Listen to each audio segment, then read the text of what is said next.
आइए आज हम समझते हैं गांधी युग यानी कि इतिहास का सबसे महत्वपूर्ण टॉपिक है।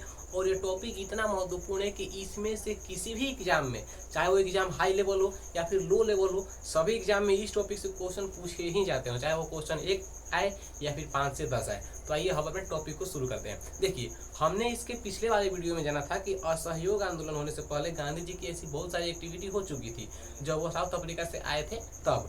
तो बताइए, गांधी जी साउथ अफ्रीका से 9 जनवरी 1915 को आए थे, लखनऊ गए थे 1916 में, चंपारण गए थे 1917 में, और खेड़ा आंदोलन किया 1918 में, 1919 में आया था रॉलेट एक्ट, और 1919 में ही जालियांवाला हत्याकांड हुआ था, और 1 अगस्त 1920 को असहयोग आंदोलन शुरू हुआ। 5 फरवरी 1922 को क्या हुआ था कि चोरा चोरी में एक कांड हुआ था उत्तराखंड के गोरखपुर जिला में, और गांधी जी ने अपने आप को 12 फरवरी को मतलब कि यह जो असहयोग आंदोलन है वहाँ पे असहयोग आंदोलन 12 फरवरी को रोक दिया और अपने आप को 10 मार्च को गिरफ्तार करवा लिया। यहाँ तक तो हमने पढ़ लिया था, अब उसके हम आगे जानते हैं ना। देखिए, जब गांधी जी 10 मार्च 1922 को असहयोग आंदोलन मतलब कि गिरफ्तार हुए असहयोग आंदोलन के कारण, तो इनको 6 वर्षों की सजा मतलब कि इनको 6 साल की ना सजा सुनाई गई और ये 6 साल तक जेल में गए। ठीक, लेकिन जब ये जेल में गए तो वहां पे जाकर के बीमार पड़ गए। क्या हो गए? तो बीमार हो गए। 2 साल के अंदर ही जब ये बीमार हुए तो 2 साल के अंदर इनको छोड़ दिया गया, यानी कि 1924 में छोड़ दिया गया। 1922 में ये गिरफ्तार हुए थे और 1924 में ये छूट गए। 2 साल तक ये जेल में रहे और 2 साल में उन्होंने जेल में कुछ ऐसी हरकतें की अपनी ना। थोड़े से बीमार तो थोड़े से थे, लेकिन ये जता ऐसे रहते कि जैसे मान लो इनको बहुत बड़ा बीमारी हुआ है, तुरंत ये मर जाएंगे। अगर ये जेल में मरते वहाँ पे ना 22 को केवल पुलिस मरा था ना, वहाँ पे मतलब कि पूरा भारतीय पूरा अंग्रेजों को भून देता है एकदम जिंदा। इसीलिए अंग्रेजों बोला कि ये जेल में मर जाएगा तो फिर बहुत दिक्कत हो जाएगा, इसलिए इनको बाहर निकाल दिया। और जब ये 24 में जब बाहर आए तो 24 में जब ये बाहर है तो कर्नाटक के बेलगांव में गए। ठीक, कर्नाटक के जब ये बेलगांव में गए, मतलब कि कभी कभी ना यहाँ पे बेलगाम भी देता है और कभी कभी बेलग्राम भी देता है, इसलिए आप लोगों को कंफ्यूजन, ये दोनों नाम अपने माइंड में सेट करना होगा।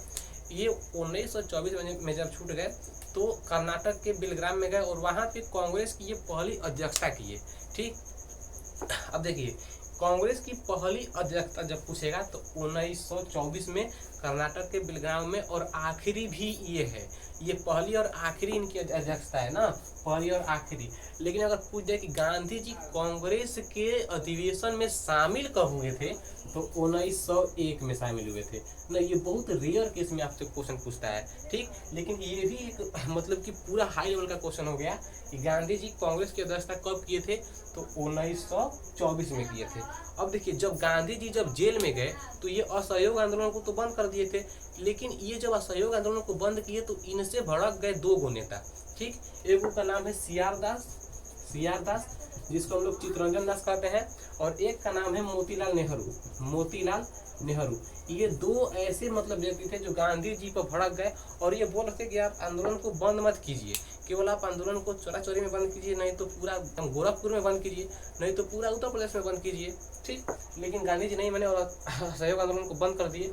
तो इनसे गुस्सा होकर के इन्होंने अपनी एक अलग पार्टी बना ली।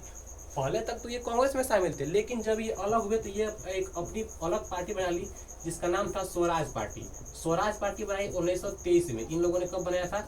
1923 में स्वराज पार्टी बनाया था। ठीक, एक्चुअली बोर्ड छोटा है ना, इसलिए हमको वीडियो को बार बार क्लिप करना है कि काट के फिर उसको सजा करके बताना पड़ता है आप लोगों को। उसके लिए हम मतलब कि हमें खेद है कि आप लोगों को थोड़ा सा समझने में दिक्कत होती होगी, लेकिन मैं पूरी कोशिश करता हूँ कि आप लोग को अच्छे से समझ में आ जाए। ठीक, जब ये स्वराज पार्टी की स्थापना 1923 में किए और जब ये जेल से बाहर है 1924 में, तो ये अध्यक्ष बन गए कर्नाटक के बेलगांव में कांग्रेस के।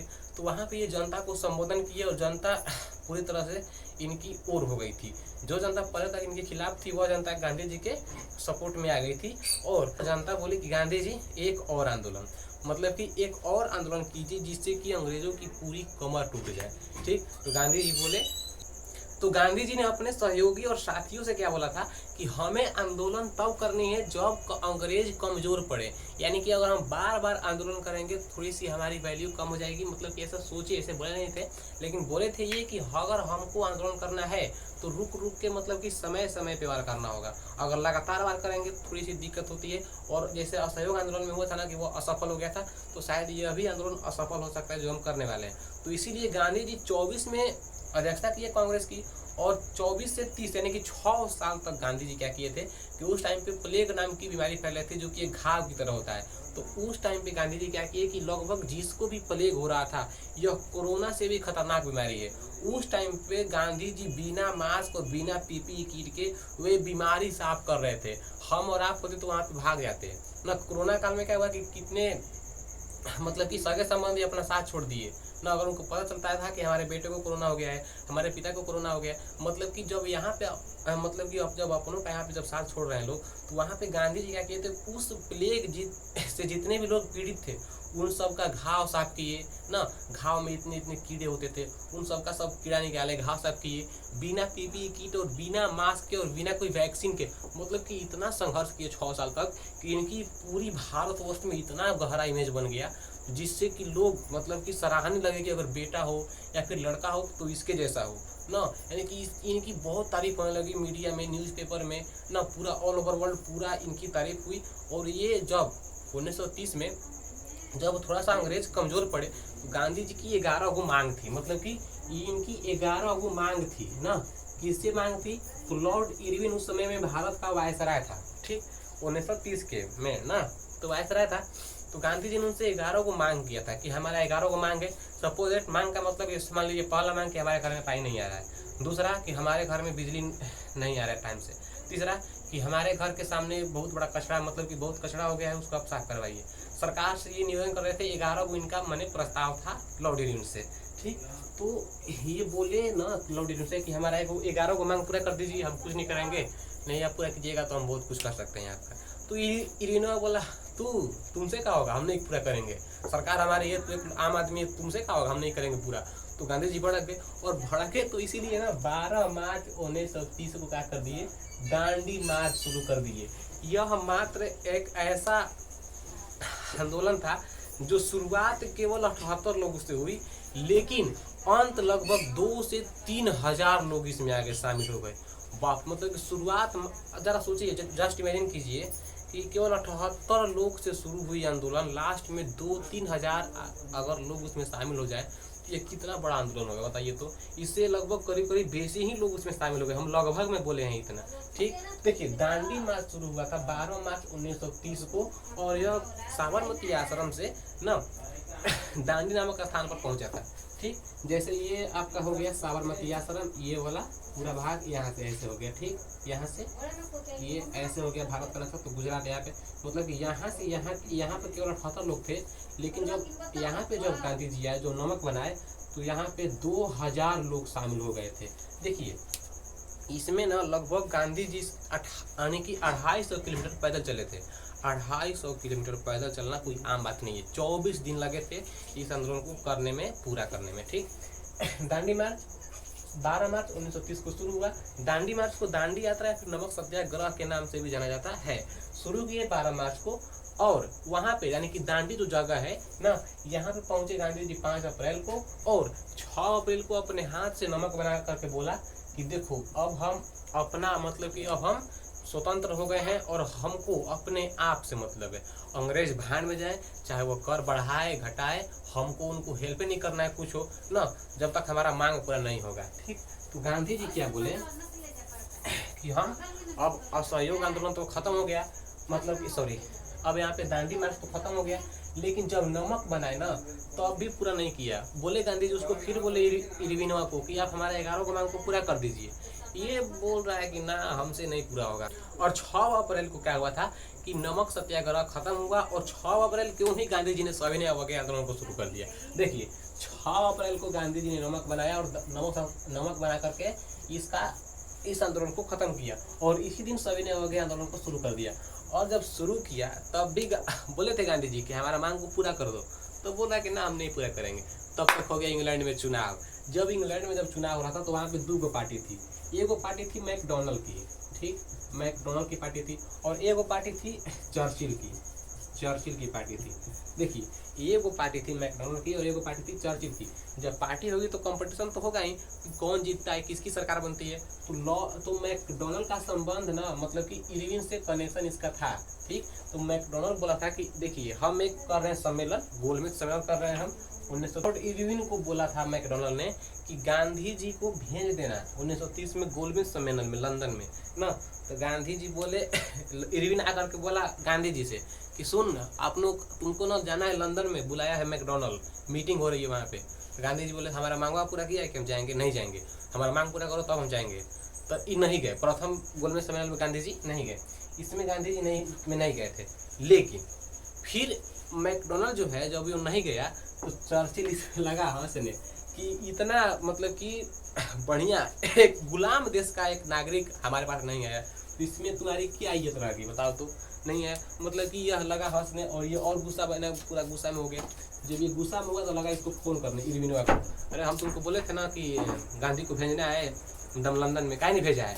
तो इरविन बोला मालिक 11 को मांग आंदोलन कर बैठा है यहाँ पे, सभी ने हो गया आंदोलन, अब वो हट ही नहीं रहा है, वो कह रहा है कि हमारा 11 को मांग पूरा कीजिए। तो बोला कि जल्दी पूरा करो उसका सब मांग, यानी कि इसका 11 को मांग पूरा कर जल्दी, जो बोल रहा है सब लोग उसका सब मांग पूरा करो।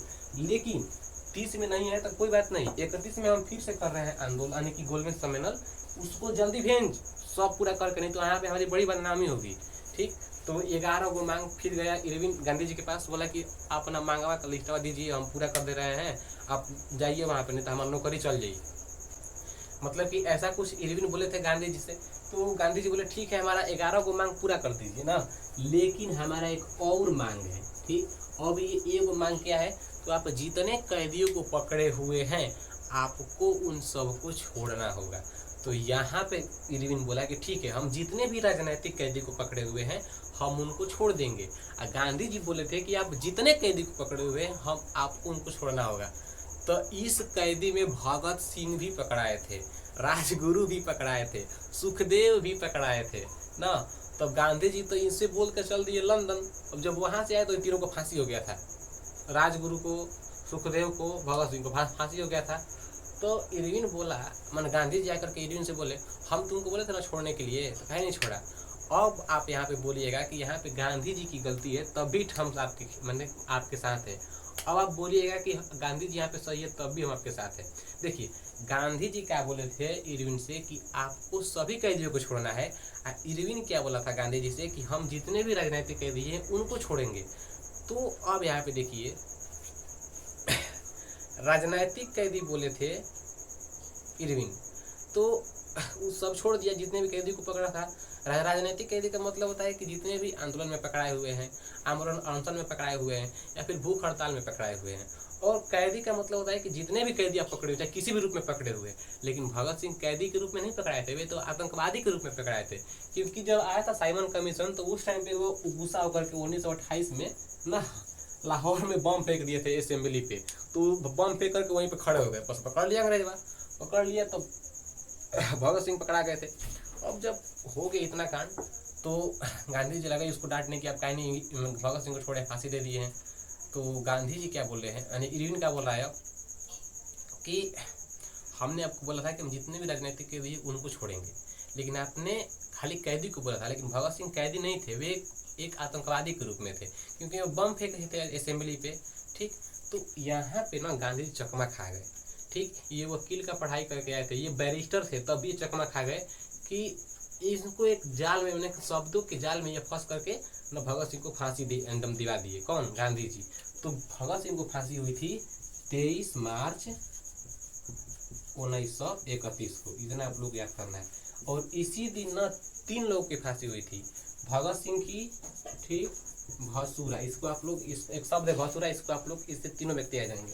भ से भगत सिंह, सु से सुखदेव और राज से राजगुरु, भसूरा। ठीक, ये 3 लोगों की फांसी 23 मार्च 1931 को हुआ था। अब जब गांधी जी जब द्वितीय गोलमेज सम्मेलन से वापस आए तो फिर सविनय अवज्ञा आंदोलन पे बैठ गए ना। तो फिर तृतीय गोलमेज सम्मेलन भी हुआ और इसमें भी गांधी जी को बुलाया गया था कि आपको फिर से आना है। तो गांधी जी केवल द्वितीय गोलमेज सम्मेलन में गए थे और प्रथम में और तृतीय में नहीं गए थे। लेकिन प्रथम, द्वितीय और तृतीय में केवल एक ही व्यक्ति गया था, भीमराव अंबेडकर ना, जो कि हमारा संविधान लिखे थे। भीमराव अंबेडकर एक एकलौते ऐसे व्यक्ति थे जो कि तीनों गोलमेज सम्मेलन में गए थे। ठीक, और इनसे बोला गया था कि हम आप लोगों को एक अलग क्षेत्र देते हैं दलितों के लिए, आप लोग अपने देश को आज़ाद मत कराइए। तो भीमराव अंबेडकर यहाँ पे बोले कि ठीक है, हमको एक अलग क्षेत्र दे दीजिए। लेकिन गांधी जी भीमराव अंबेडकर से क्या बोले थे कि देखो बाबू, यहाँ पे ना आप एक अलग क्षेत्र मत मांगो, आरक्षण मांग लो, ठीक रहेगा ना।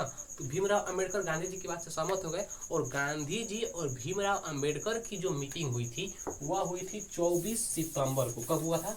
तो 24 सितंबर 1932 को हुआ था, जिसको हम लोग बोलते हैं पूना पैक्ट। पूना पैक्ट कब हुआ? तो 24 सितंबर 1932 को पूना पैक्ट हुआ और इसी पैक्ट में गांधी जी और अंबेडकर का समझौता हुआ था। इरविन और गांधी पूछेगा तो एक 5 फरवरी 1931 को, और गांधी और अंबेडकर पूछेगा तो 24 सितंबर 1932 को हुआ था। ठीक, अब यहाँ पे जब ये आरक्षण मांगे भीमराव अंबेडकर, तभी से दलितों के लिए आरक्षण अभी तक चला आ रहा है। निम्न कोटि के लिए कुछ और फीस लगता है किसी भी फॉर्म को अप्लाई करने में, उच्च कोटि के लिए कुछ और फीस लगता है किसी भी फॉर्म को अप्लाई करने के लिए। तो यहीं से आरक्षण चलते आ रहा है ना, यहीं से आरक्षण चलते आ रहा है ना, जिसको हम लोग छूट बोलते हैं। ठीक, यहाँ तक आप लोगों को क्लियर हो गया। ठीक, अब हम इसको थोड़ा सा और आगे बढ़ते हैं ना। गांधी जी 1940 में एक और आंदोलन किए थे ना, 1940 में एक और आंदोलन किए थे, व्यक्तिगत आंदोलन। व्यक्तिगत आंदोलन में क्या हुआ था कि इस सब का एक अपना आंदोलन था। गांधी जी सोच रहे थे कि अगर हम अकेले करेंगे तो हमको मार देगा, इसलिए ये बोले कि सबको, जिसको अपना हक प्यारा है, फिर जिसको जो भी चाहिए वह खुद से लड़े। तो ये व्यक्तिगत सत्याग्रह था और इसी को दिल्ली चलो आंदोलन भी कहते हैं, इसी को दिल्ली चलो आंदोलन भी कहते हैं। और यह घटित हुआ था 1940 में। ठीक, अगर ऐसे पूछेगा कि व्यक्तिगत सत्याग्रह या फिर दिल्ली चलो आंदोलन के प्रथम सत्याग्रही कौन थे, तो जवाहरलाल नेहरू, और द्वितीय सत्याग्रही कौन थे, तो विनोबा भावे होंगे। ठीक, विनोबा भावे। प्रथम पूछेगा तो जवाहरलाल नेहरू और द्वितीय पूछेगा तो विनोबा भावे, विनोबा भावे। ठीक, यानी कि व्यक्तिगत सत्याग्रह में प्रथम जवाहरलाल नेहरू शामिल हुए थे और व्यक्तिगत सत्याग्रह में ही द्वितीय जो आदमी थे वो विनोबा भावे शामिल हुए थे। ये क्वेश्चन पूछता है आप लोगों से, मतलब कि आप लोगों से, आपसे भी पूछ सकता है भाई, इसलिए आप लोगों को यहाँ पे याद करना है। ठीक, अब हम थोड़ा सा इसके ना और आगे बढ़ते हैं। जब दिल्ली चलो आंदोलन समाप्त हो गया तब गांधी जी ने एक और आंदोलन शुरू किया था 8 अगस्त 1942 को। यह आंदोलन का नाम था भारत छोड़ो आंदोलन, भारत छोड़ो आंदोलन। तो यहाँ से एक और क्वेश्चन पूछता है कि भारत छोड़ो का नारा किसने दिया था? महात्मा गांधी। और यह आंदोलन कब हुआ था? तो 8 अगस्त 1942 को। ठीक, इसको हम लोग अगस्त क्रांति के नाम से भी जानते हैं। अगस्त क्रांति इसलिए क्योंकि अगस्त में यह क्रांति हुई थी और इसी ने अंग्रेजों की कमर तोड़ दी और भारत में आया कैबिनेट मिशन। अब कैबिनेट मिशन क्या होता है, साइमन कमीशन क्या है, नेहरू रिपोर्ट क्या है, इसको हम लोग ये सब एक अलग टॉपिक है, इसको हम अगले वीडियो में यानी कि नेक्स्ट वाले वीडियो में समझने वाले हैं। ठीक, अब देखिए हम इसको रिपीट करते हैं फिर से ना। गांधी जी का जन्म 2 अक्टूबर 1869 को गुजरात के पोरबंदर में हुआ था। गांधी जी की माँ का नाम पुतलीबाई, पिता का नाम करमचंद गांधी। इन गांधी जी का पूरा नाम मोहनदास करमचंद गांधी। गांधी जी लंदन कब गए थे? 1883 में। और वहाँ से कब है? 91 में। फिर कब गए? 93 में। फिर कब आए? 1901 में कांग्रेस के अधिवेशन में शामिल हुए थे, लेकिन वे उतने प्रसिद्ध नहीं थे उस टाइम पे। फिर कहाँ चले गए? South Africa. फिर जब 1906 में इनका पहला सत्याग्रह साउथ अफ्रीका में ही हुआ था। फिर 9 जनवरी 1915 को ये भारत में आए, साउथ अफ्रीका से भारत में आए। तो इनके आने के उपलक्ष्य में 9 जनवरी को हर साल प्रवासी दिवस मनाया जाता है। 16 में गए थे लखनऊ अधिवेशन में। 15 में आए तो उनके राजनीतिक गुरु थे गोपाल कृष्ण गोखले, और गोखले ने बोला था कि 2 किताबें पढ़नी है। रस्किन से शिक्षा ली थी भूख हड़ताल की, और टॉल क्लास से शिक्षा लिया था किसकी? तो आंदोलन की। ठीक, तो 16 में कहाँ गए? लखनऊ में। 17 में कहाँ गए? चंपारण। 18 में खेड़ा, और 18 में ही प्रथम मिल मजदूर किए थे, यानी कि मिल मजदूरों के लिए हड़ताल किया था। और यह इनके जीवन का प्रथम भूख हड़ताल था 1918 में अहमदाबाद में। ठीक, और 1919 में रॉलेट एक्ट आया। 6 अप्रैल 1919 को यह पूरी देशव्यापी हड़ताल किए। 9 अप्रैल को 2 व्यक्ति गिरफ्तार हो गए थे ना, डॉक्टर सत्यपाल और किचुल। और इन दोनों व्यक्तियों को छुड़ाने के लिए और रॉलेट एक्ट को हटाने के लिए ना, ये 13 अप्रैल 1919 को पंजाब के अमृतसर में एक आंदोलन किए। मतलब कि यह मीटिंग हो रही थी, जालियांवाला बाग हत्याकांड के नाम से मैंने यह परिचित हुआ। और यहाँ पे एक कांड हो गया जिसमें 1100 लोग लगभग मारे गए थे। और इसके जो मेन मर्डरर था कह सकते हैं वह जनरल ओ डायर था, और जनरल ओ डायर ने सबको मार करके खत्म कर दिया, और गांधी जी ने रॉलेट एक्ट को काला कानून की संज्ञा दी थी। ठीक, और 1 अगस्त 1920 को क्या हुआ था कि असहयोग आंदोलन शुरू हुआ। फिर 5 फरवरी 1922 को क्या हुआ कि चोरा चोरी कांड हुआ था, और फिर 12 फरवरी 1922 को असहयोग आंदोलन समाप्त हो गया। फिर 10 मार्च 1922 को गांधी जी गिरफ्तार हो गए। उसके बाद 6 साल तक इनको सजा सुनाई गई, लेकिन 1924 में क्या हुआ कि ये छूट गए, और 24 में ही कांग्रेस की प्रथम अध्यक्षता किए, और 24 से 30 तक ये समाज सेवा किए। 30 में क्या किए, दांडी यात्रा की शुरुआत की 12 मार्च 1930 को, और दांडी पहुंचे 5 अप्रैल को, और दांडी में जो नमक बनाया था वह 6 अप्रैल को बनाया था, और जब 6 अप्रैल को जब नमक बनाया तो उसके बाद शुरू किया सविनय अवज्ञा आंदोलन ना, और सविनय अवज्ञा आंदोलन जब शुरू किया तो उसी टाइम पे हो रहा था प्रथम गोलमेज सम्मेलन 1930 में। गांधी जी को बुलाया गया था लेकिन ये नहीं गए। द्वितीय में गए थे 1931 में गए थे, फिर 32 में हुआ था उसमें भी नहीं गए थे। ऐसे प्रथम व्यक्ति थे भीमराव अम्बेडकर, जो कि तीनों ही गोलमेज सम्मेलन में गए थे, और वहाँ पे दलितों के लिए एक अलग भूमि की मांग की गई थी। लेकिन भीमराव अम्बेडकर और गांधी जी के बीच में समझौता हुआ, और यह समझौता 24 सितंबर 1932 को हुआ था, जिसको हम लोग गांधी और अम्बेडकर के समझौता कहते हैं। और गांधी इरविन पैक्ट जो हुआ था वह 5 मार्च 1931 को हुआ था। ठीक, उसके बाद 1940 में दिल्ली चलो आंदोलन हुआ। 1942 में क्या हुआ था कि भारत छोड़ो आंदोलन हुआ था, और 30 जनवरी 1948 को गांधी जी समाप्त खत्म। नाथूराम गोडसे ने इनको गोली मार के खत्म कर दिया, और गांधी जी वहाँ पे बोले थे हे राम ना, और ऐसे भी पूरी गांधी युग की समाप्ति हुई। तो आई होप ये वीडियो आप लोगों को क्लियर समझ में आ गई होगी, और मिलते हैं हम लोग एक अगले वीडियो में एक नए टॉपिक के साथ। तब तक के लिए धन्यवाद।